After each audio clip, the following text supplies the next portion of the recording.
The docking district of the Outer Ring Station was quiet in the late rotation. Most travelers had already moved toward the inner markets or into the shuttle lines that ran between the habitat rings. Only the hum of grav shifters and the gentle throb of engines kept the place alive.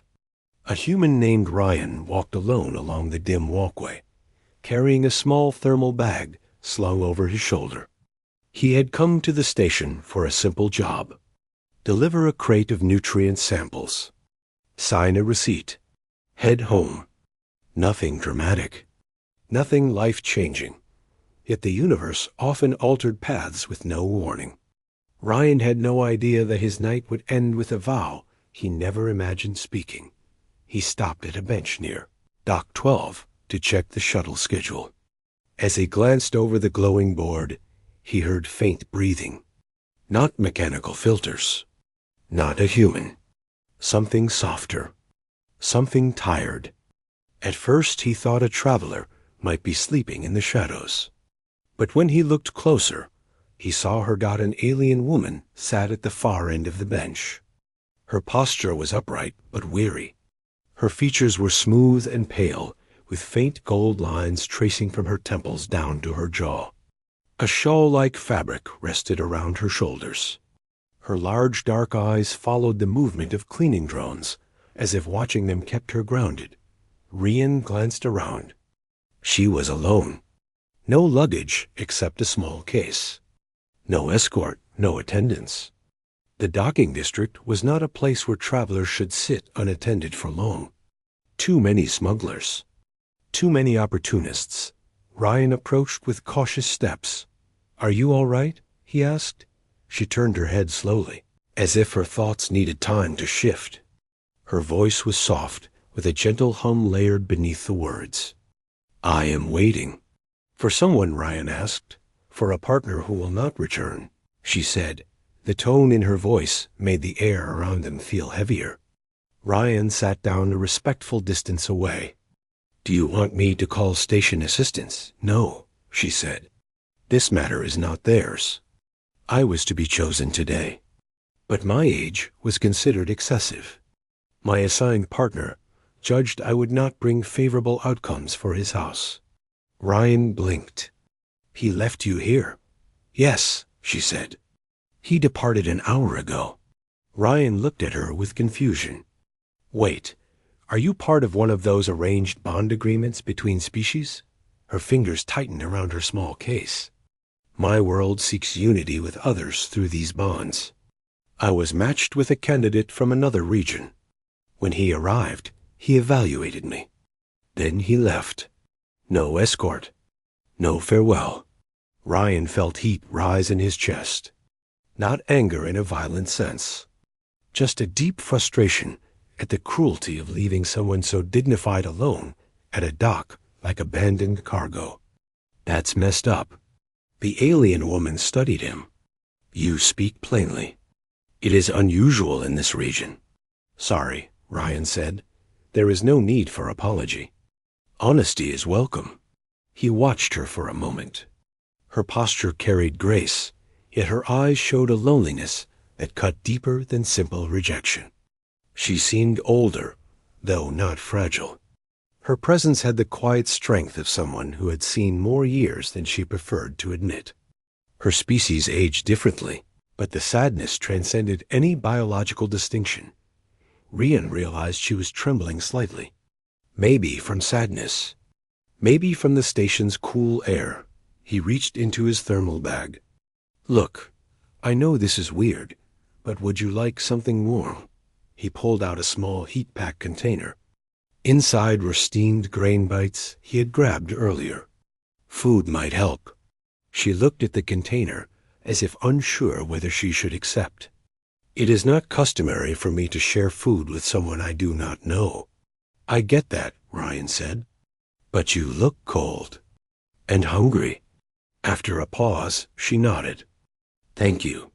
He handed the container to her. She inhaled the warm scent and took a small bite. She closed her eyes. "It is very pleasant." Ryan smiled. "Glad it helps." They sat in silence for a moment, as the distant thrum of engines echoed through the bay. "What is your name?" Ryan asked. "My name is Lyra," she said. "And you are called Ryan." She bowed her head slightly. "Ryan, I am grateful." She paused before speaking again. "My culture believes that one who offers comfort to another in a moment of abandonment shows the heart of a guardian."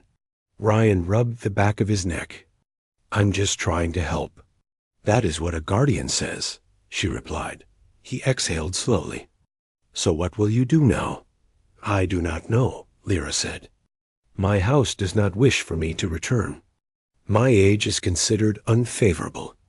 They believed the match would secure an alliance. When the match failed, there is no position left for me." "And no one is coming to pick you up," Ryan said. "No, I am to decide a new path, alone." Ryan leaned forward, elbows on his knees. "That's rough." "It is my reality." Ryan stared at her. He had lived his life in quiet patterns. A few jobs, a small home, days that passed with predictable routines. He had accepted loneliness as part of the bargain. But watching someone else suffer the same weight, abandoned in a cold station for something as trivial as age, made something inside him shift. "You deserve better," he said. Lyra blinked with surprise. "Better, yes," Ryan said. "Someone should choose you because they want you, not because you fit into some plan." Lyra studied him with unreadable eyes. "Your words are kind and true." Lyra set the food container aside. "My people believe that once a match is broken, the individual must seek a path on their own. But the moment is unsettling. I feel without anchor." Ryan looked at her for a long moment. His heart thudded with a strange confidence he had never known. "What if you did not walk alone?" She tilted her head slightly. "Explain." He shifted to face her fully. "What if someone chose you right now? Not because of duty, not for alliance, because they wanted to." Her eyes widened. "You speak of a bond." "Yes," Ryan said. "A real one." She held his gaze. "Your species does not take such promises lightly, and neither do I." She placed a hand over her chest. "Ryan, you do not know me." "I know you deserve respect," he said. "I know you deserve someone who won't leave you sitting alone at a dock." Lyra breathed in slowly. "My age may be many cycles beyond yours. I don't care. My traditions may be unfamiliar. I can learn. My house may reject you. I can handle rejection." She stared at him with growing emotion in her eyes. "Why would you offer yourself to someone abandoned by another?" Ryan leaned closer. "Because you shouldn't be abandoned in the first place." Silence stretched. Not heavy, not awkward, just full. Lyra looked down at her hands. "In my world, a bond requires a vow spoken with clarity." "Tell me the vow," Ryan said. "I would speak it only if you are certain." "I am," she inhaled slowly. "The vow states that each party acknowledges the other as chosen companion, not forced companion. It states that they walk forward together with intent to honor, protect, and uplift. It is spoken once. If accepted by both, the bond is recognized across regions." Ryan nodded. "Then say it." Lyra hesitated. "If I speak it, it binds me." He placed his hand gently near hers. Not touching, just offering presence. "I don't make promises I can't keep." Her eyes softened. "Very well." She closed her eyes.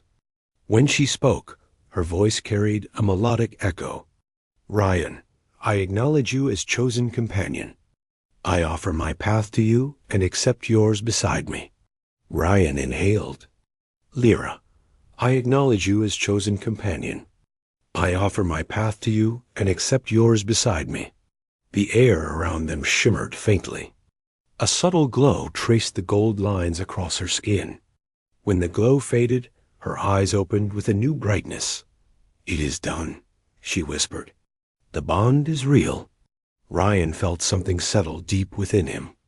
Not weight, not pressure. Something like warm gravity drawing them closer. Lyra reached for her small case. "Then I shall walk with you." Ryan stood and extended his hand. This time she took it. Her grip was steady. They left Dock 12 together, moving toward the inner hall. Travelers glanced, but did not stare. The galaxy was vast and full of strange matches. Yet something about the pair drew quiet attention nonetheless. Her calm dignity, his steady presence. Two souls who had found each other at the edge of chance. Ryan guided her toward the shuttle line. "We'll head to my home colony.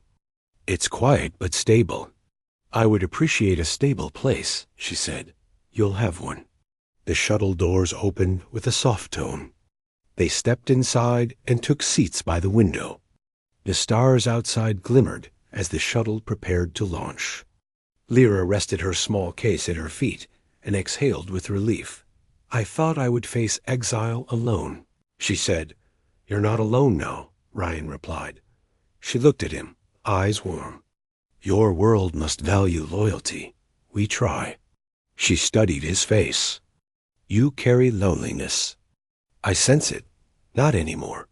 She let silence fill the space, comfortable and unforced. "On my world," she said, "older individuals are seen as carrying too much history. It is believed they cannot adapt." "Is it different among your people?" "Age doesn't scare us," Ryan said.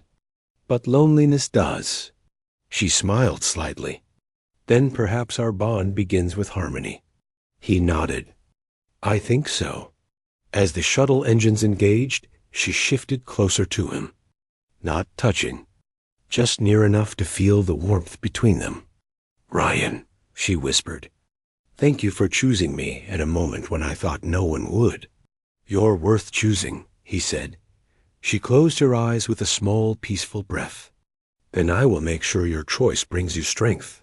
The shuttle lifted away from the dock, leaving behind the cold station where she had once been left alone. Now she traveled toward a new life beside someone who saw her not as a burden, but as a partner. As the stars stretched into long threads of light, Ryan glanced at Lyra and felt a quiet certainty settle in his he.